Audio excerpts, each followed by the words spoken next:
Welcome to the Blue Security Podcast, a weekly podcast for information security defenders, where we bring you discussions on best practices, tools, and implementation for enterprise security. Now, here are your hosts for today's show, Andy Jha and Adam Brewer. Welcome to this week's episode of the Blue Security Podcast. I'm Andy, your host.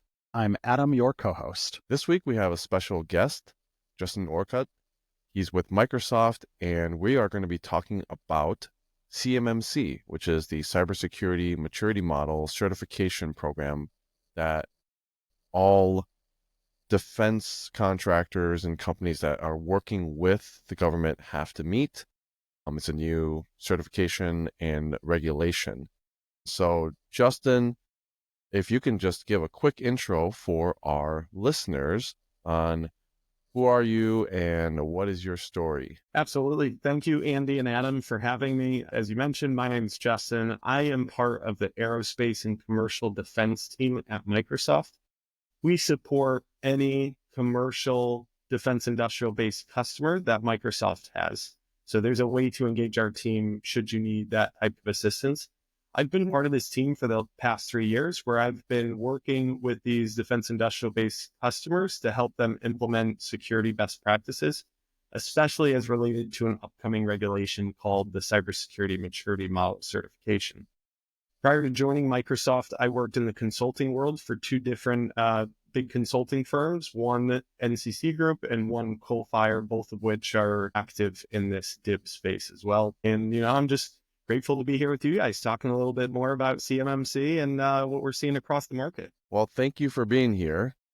CMMC, I know, is fairly new, and we have mentioned it on the show before, but it's not the first iteration of regulations that defense contractors have had to go through, correct? Right? There's been like ITARs and DFARs. Can you give us a little bit of kind of history on what has been around for a while and really what is new with this whole CMMC and what people need to look out for? Absolutely.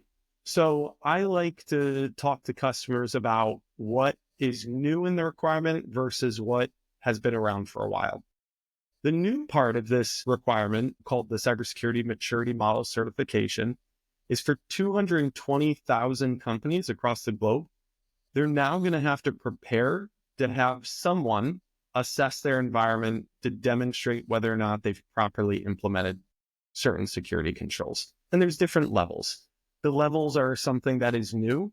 The other thing that is new is if you are at the mid-tier level, which is called level 2, you're going to be required to have a third party come in and actually certify your system and get a passing score.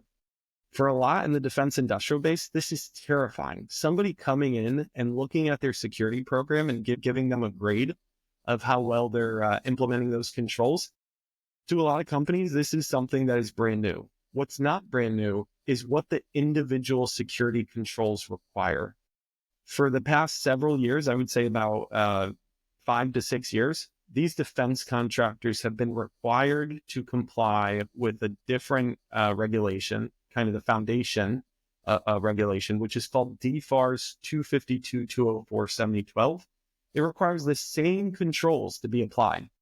The difference, again, being now you will need a third party to come in and assess you, or someone at your organization that's unbiased and neutral to validate that controls are being achieved. And you'll have to report that to the government on a regular basis. Prior to DFARS, the one that I just mentioned from the past 5 or 6 years that these same companies have had to comply with, there's a wide variety of other regulations that they have. You had mentioned ITAR, which has to do with ammunitions data. There's also export control data.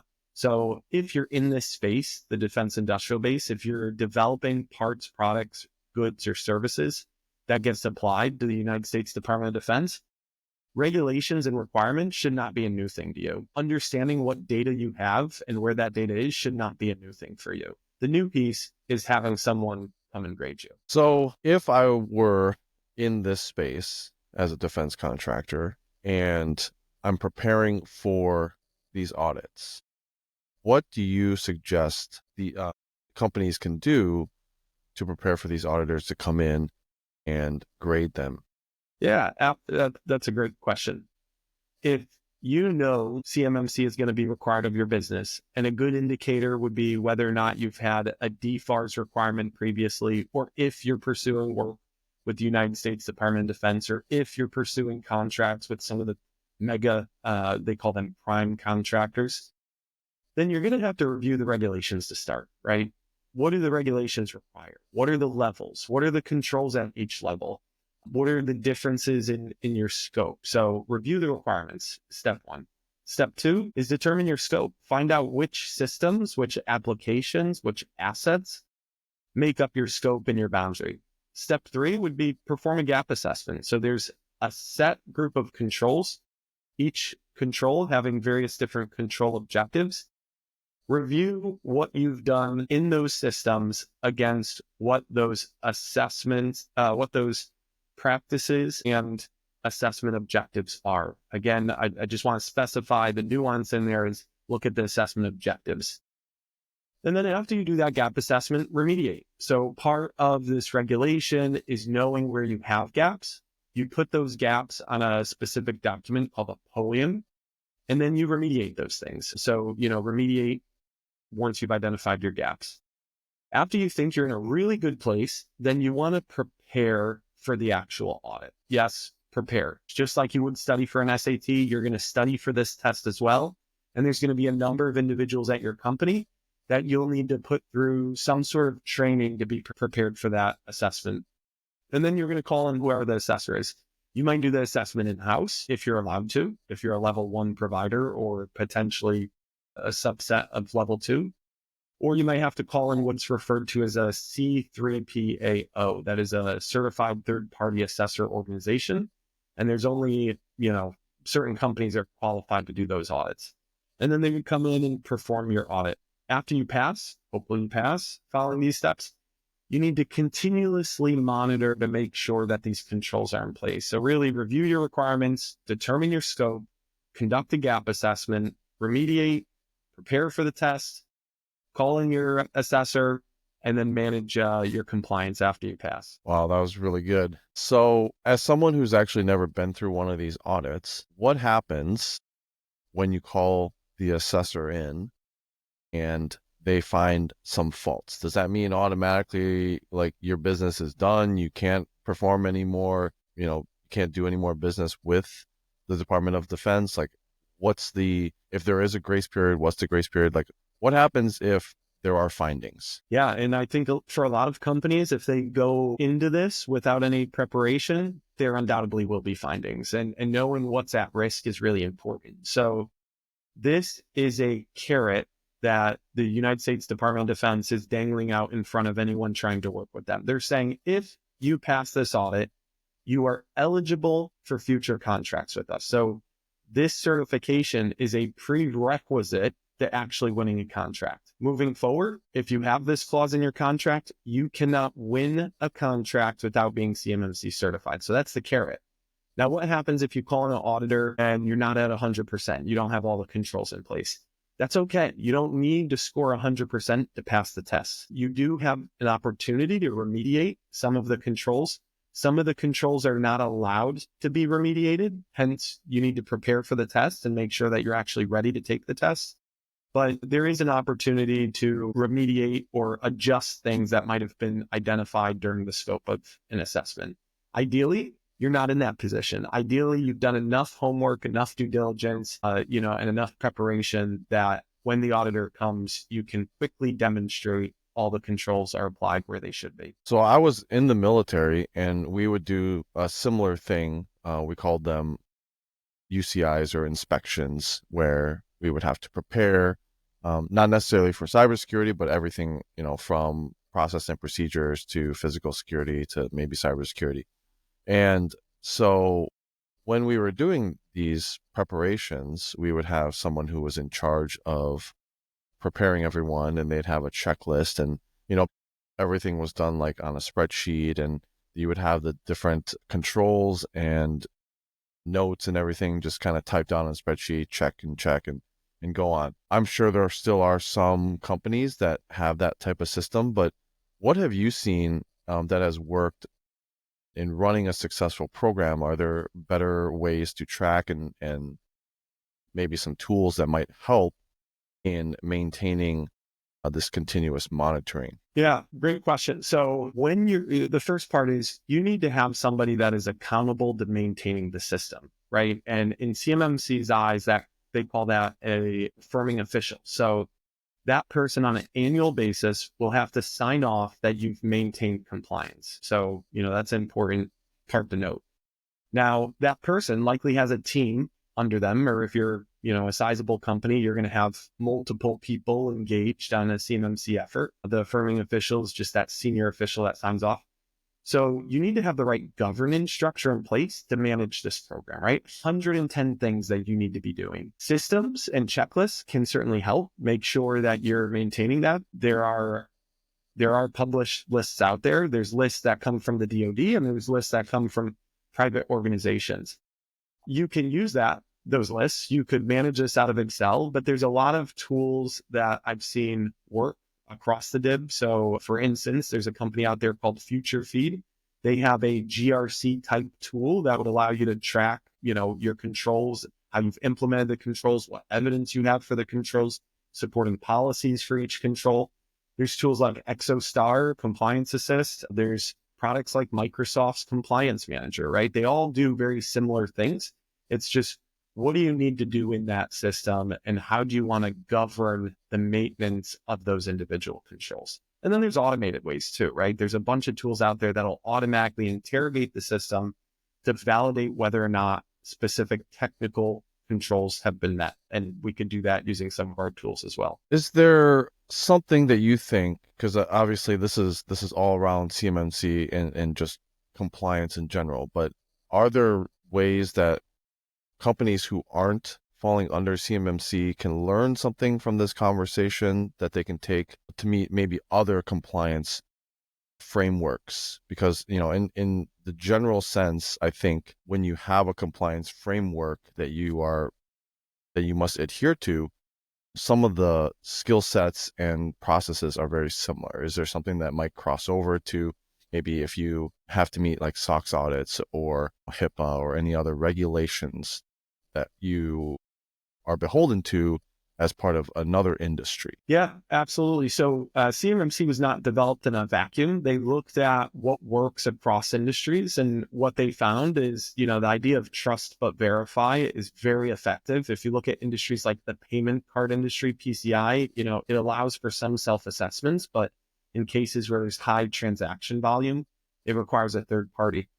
What is shared across frameworks, and any industry could use this from CMMC, is really understanding the scope, like understanding, documenting scope in data flows is absolutely critical. And CMMC does a great job of providing documentation. So for instance, there's something called the CMMC Scoping Guide, where it gives you guidance on the different types of systems that you might have. For instance, you might have a CUI asset. An example of that is where you place your files, what file structure, folder, or product do you use to store files? Another area would be a security protection asset. So which assets provide protection to the assets that actually store the data, right? All of those are part of your CMMC scope.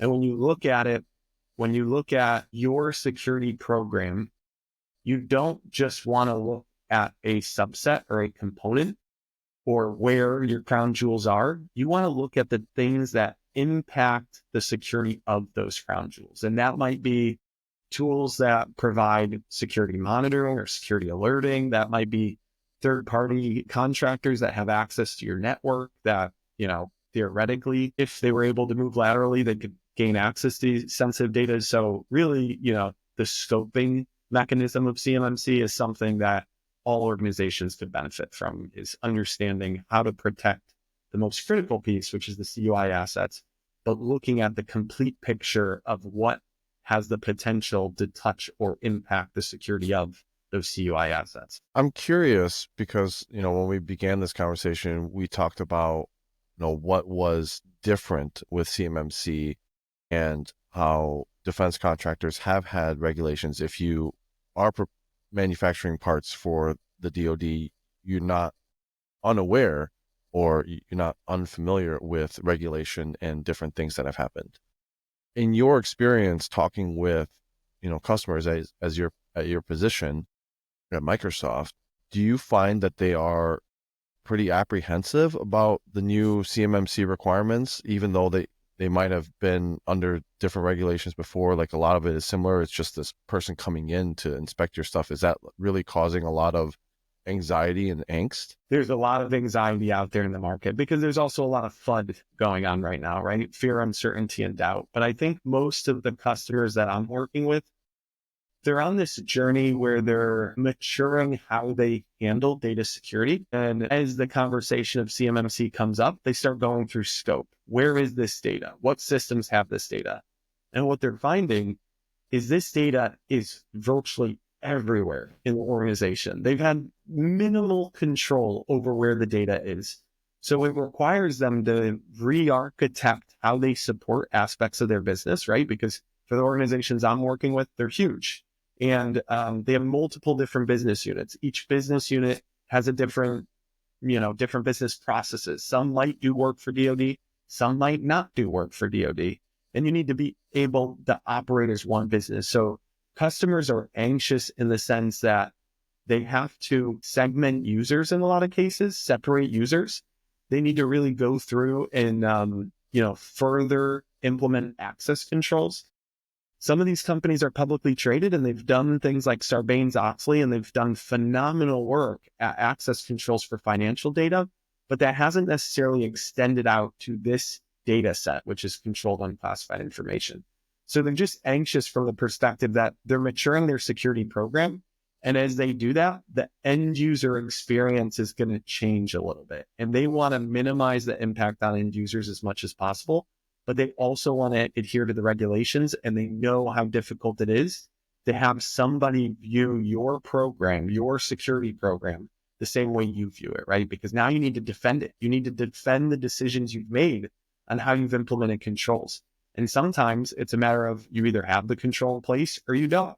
Other times it's a conversation of, does the way you've implemented something, does it meet the requirements within that control objective? So that's what's giving people anxiety. They don't want to impact the end users. They don't want to impact the business. They want to allow them to continue to generate revenue. And they know without getting that certified assessment or without signing off that you're CMMC compliant, you might not be able to win future DoD contracts. And for some companies, that's a big portion of their business. Makes sense. Anything else that you can think of for companies to really get started with this, how to stay up to date, tackle the new requirements and minimize their anxiety? Yeah. So there are plenty of communities out there where if you're new to this and you're seeking an understanding of what's been done, what's been tried, there's a lot of great communities out there that can help educate you on the world of possibilities. So just to name a few, there's the National Defense Information Sharing Collaborative, also known as NDISAC. They're a great resource for understanding, what others in the space are doing. It is a membership-based organization, so, be aware of that, but you'll find a lot of great information on their webpage. Feel free to take a look at it. There's groups like the CUI Discord, which is a great resource of professionals that have come together to share best practices on a private server. Absolutely phenomenal. And then there's, I don't recommend taking advice from just anybody, but there's a lot of professionals in both the Discord and also Reddit that know what they're doing, that share their advice and expertise, so ping the community and see what's going on. And then at Microsoft, we have multiple different defense industrial based communities that you can participate in. So if you're a Microsoft customer and you want to be part of the conversation and hear what Microsoft is doing or how Microsoft is supporting customers, highly recommend you reach out to your account team and ask to be connected with some of the DIB communities, and we could share some of those resources. We also have a great program called CMMC Acceleration, which is just a culmination of different artifacts that you could gain access to for free to help you along your journey and help you map out your requirements versus technology you might be using for Microsoft. So you're not in this alone. You're not the first person to go through it. And there's a lot of ways to use the resources that are readily available to help you prepare. Yeah, speaking of Microsoft, I'm curious, are there additional requirements as part of CMMC if you are like an external service provider or you're a cloud service provider like Microsoft? Absolutely. So within that scope and guidance that I shared with you earlier, there's two types of external parties, I'll call them. One is an external service provider, and you could think of it of an external service provider as anyone that has access to your network that is helping perform some sort of function for you. Traditionally, that's a managed service provider, like maybe they're helping manage desktop support, or it could be a managed security provider. So someone that's offering virtual SOC services. With an external service provider, they are not required to be CMMC certified themselves in order for you to get your own certification. However, the things they're doing for you are part of your CMMC scope, which means you really need to think of them as partners in your journey. You need to be in conversation with them and understand what's called shared responsibility. What are they doing and what are they expecting you to do for you to achieve your requirements? And they'll also be part of your audit unless they're CMMC certified themselves. So one area that a lot of companies overlook is if you're a larger company, multiple different business units with a corporate IT function, your corporate IT function is an external service provider to yourself. So they will be, if you're an independent business unit, you're running your own business, IT just helps with a couple of IT things here and there, but for the most part, you have your own applications, your own business processes. Corporate IT will need to be part of that audit. The auditors are going to have questions for them. They are going to need to document, different assets they use. So be aware of that. Now, a cloud service provider, that's a whole different story. Cloud service providers are required to be FedRAMP authorized or equivalent, which is a very high bar. The difference being CMMC requires something around 110 controls and FedRAMP requires somewhere around 300 plus, well over 300 controls. So Microsoft goes through an annual third-party audit to demonstrate that we achieve FedRAMP requirements or equivalent. We have multiple different environments for multiple different types of data, and choosing the right environment for the data type that you have is very important. But as a cloud service provider, we, along with any other hyperscaler, any other SaaS solution, we have the requirements to be FedRAMP authorized. Makes sense. All right. Well, anything else you want to add before we sign off for today? This has been, for me at least, extremely informative because this is not something that I do daily, although in manufacturing, we do have some folks who are in the defense business. Most of this conversation usually stems from the compliance side, not necessarily the security side all the time. But for me, this was extremely informative and certainly will help me talk with a lot of our customers who are in the business. You guys have a broad audience, and I would advise anyone listening that CMMC is DoD's way of getting out in front of controlled unclassified information. And you don't need to be a manufacturer to be impacted. In fact, there's a lot of engineering firms being impacted, legal firms, healthcare companies. You'd be surprised how many healthcare companies are coming to us saying, we need to be compliant with CMMC. What do? That includes hospitals and insurers. And the reason why is controlled unclassified information includes personally identifiable information. So the companies impacted here are huge. DoD is they're further along in their journey than any other country is related to how to protect this data, and further along than the rest of the United States federal government. There's an upcoming rule called the FAR rule, which is going to impact all other government agencies, so not just DoD, in how they handle CUI, controlled unclassified information. So if you work with any government or you're part of delivering products to a company where their customer is the government, you need to monitor what's going on with CMMC and what the controls are, what the requirements are, how the industry's changing, because this isn't something where you could flick a switch and be compliant tomorrow. There's a lot of work that goes into preparing. And you need to be ready in case your company needs to prepare. And go find out, talk to your business leaders and find out, are we doing work? Are we targeting this business? Do we work with customers that have these requirements? And if you do, start the process, right? Engage somebody that's knowledgeable or review the requirements and get to know what it requires and reach out and join some of those communities. And if anybody needs help, feel free to reach out to me anytime. Absolutely. Well, thank you for your time today, Justin. It's been great having you on. This has been extremely helpful and informative. Thanks for having me, Andy and Adam. I appreciate it. It's our pleasure. And that's our show for this week. Thanks for watching and listening as always. Our contact information will be in the show notes if you have any questions or topics you want us to talk about in the future. Thanks. We'll talk to you guys next week. Thank you for listening to the Blue Security Podcast. Please check out the show notes, catch up on episodes you may have missed, and subscribe so you don't miss any future episodes. Find Andy on Twitter @AJaw0 and Adam @AJ Brewer. See you at our next episode.